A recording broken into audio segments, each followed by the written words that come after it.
Yan na nga po guys, nagutom na po ang mga gala. Pagkagaling po namin sa Cherry Blossom High Park. Kain po kami ngayon ng dinner sa Captain's Boil. So ito po, pila po muna, waiting po sa table. So temporary, dito po muna kami umupo. Kaya lang separate po kami ng cubicle. Kaya nag-request po kami ng isang long table. So ito, ready na po sila kasi talagang mga gutom na sila. Ayan, intay-intay lang po sa food. So tambay-tambay muna habang iniintay namin ang aming bagong table. At ito na po, nalipat na kami sa isang long table. So sama-sama na po kaming salo-salo na po kami sa isang malaking table. Para lang nung kumain kami sa kabalin. Kaya ayan, enjoy na enjoy po. Talaga masarap ang food.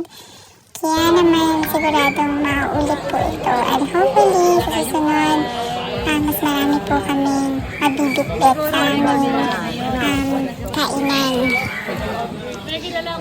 Ayun, kaya naman po sobrang saya namin kasi ito nga katakot-takot habang kumakain. At kaya na nga po talaga namang mild pa lang at saka medium. Pero ang spicy po kasi Cajun. Ayan, kita nyo naman umuusok-usok pa. Sarap.